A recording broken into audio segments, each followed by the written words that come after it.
বাংলাদেশ থেকে 3 ভারতীয়কে ফেরত আনলো মেখলিগঞ্জ থানার পুলিশ। বাংলাদেশি সন্দেহে মুম্বাই থেকে গ্রেপ্তার করে 3 জনকে বাংলাদেশে পাঠায় মুম্বাই পুলিশ। ত্রিপুরার আগরতলা সীমান্ত দিয়ে বিএসএফ এর সাহায্যে বাংলাদেশে পাঠানো হয়। বর্ডার গার্ড বাংলাদেশ তাদের আটক করে বিএসএফ এর সঙ্গে যোগাযোগ করে। পরিচয় নিশ্চিত হয়ে 3 জনকে বিএসএফ এর হাতে তুলে দেয় বিজেপি। 3 জনকে হেফাজতে নিয়ে বাড়ি পাঠানোর ব্যবস্থা করছে পুলিশ। বাংলাদেশ থেকে ফেরত আসা নাজিমউদ্দিন মণ্ডল, মিরানুল শেখের বাড়ি মুর্শিদাবাদ জেলায়। অন্যতম মুস্তাফা কামাল পূর্ব বর্ধমানের মন্তেশ্বরের বাসিন্দা।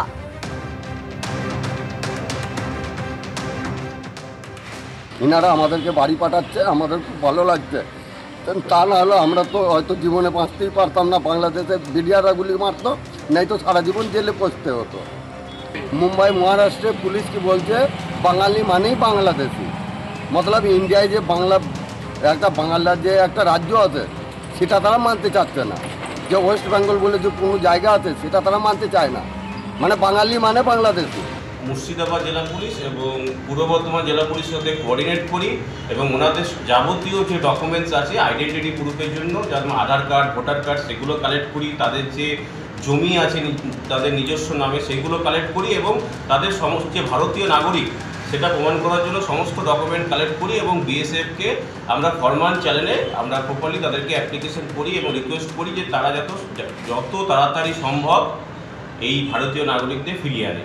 এবং সেই কুচবিহার জেলা পুলিশের চাপে পড়ে বিএসএফ তৎপরত হয়ে বিজেপির সাথে ফ্ল্যাগ মিটিং করে এবং ফ্ল্যাগ মিটিং করে 3 জন ব্যক্তিকে হ্যান্ডওভার করে বিজেপি বিএসএফের হাতে এবং তারপর তারা মেখলিগঞ্জ থানাকে হ্যান্ডওভার করে দেয়। এবং তারপর আমরা এনাদেরকে আমরা সেফ কাস্টডিতে নিয়ে থাকি এবং আমরা এটাও করেছি যে যারা প্রত্যেকে নিজের নিজের জেলা আছে, যারা মুর্শিদাবাদে 2 জন আছেন এবং পূর্ব বর্ধমানে 2 জন আছেন, তাদেরকে প্রত্যেককে নিজের নিজের বাড়িতে পৌঁছে দেওয়ার আমরা ব্যবস্থা করছি। আর এই ঘটনা ঘিরে শুরু হয়েছে তৃণমূল বিজেপি চাপানুতো। পশ্চিমবঙ্গের ভারতবর্ষের একটা অঙ্গরাজ্য, এখানকার মানুষেরা বাংলা ভাষায় কথা বলে, এই সাধারণ ধারণাটুকু বিভিন্ন রাজ্যের প্রশাসনে যারা রয়েছে তাদের নেই। এবং দুর্ভাগ্য এটাই যে তারা বাংলা ভাষায় কথা বলছে বলেই তাদেরকে বাংলাদেশি তকমা দেওয়া হচ্ছে। বিজেপি বাঙালি বিরোধী সেটা বারে বারে প্রমাণিত হচ্ছে এবং এই ধরনের নক্কারজনক কাজ চোখে আঙুল দেখিয়ে দিচ্ছে যে তারা কতটা বাংলা বিদ্বেষী, বাঙালি বিরোধী, বাংলা ভাষা বিরোধী। আমরা ধিক্কার জানাই তাদেরকে। অনেকেই বাংলাদেশ থেকে পশ্চিমবাংলায় অনেকে ঢুকছে এবং অনেকে পরিযায়ী শ্রমিক হিসেবে কাজ করছেন। অনেকে এখানে পরিযায়ী শ্রমিক হয়ে কাজ করার সুবাদে এখানে অনেকেই বসবাস করছেন এবং জঙ্গি কার্যকলাপের সঙ্গেও জড়িত। তো পুলিশ কাউকে সন্দেহ করে সেখানে ধরতেই পারে, কিন্তু তার তো আইডেন্টি প্রুফ আছে। তো আইডেন্টি প্রুফ হয়ে গেলেই হয়ে গেল।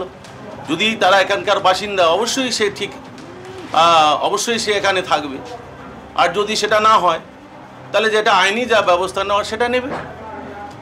এই বলে বিজেপি বাঙালি বিরোধী যে তৃণমূল অভিযোগ তুলছে সেটা ভিত্তিহীন।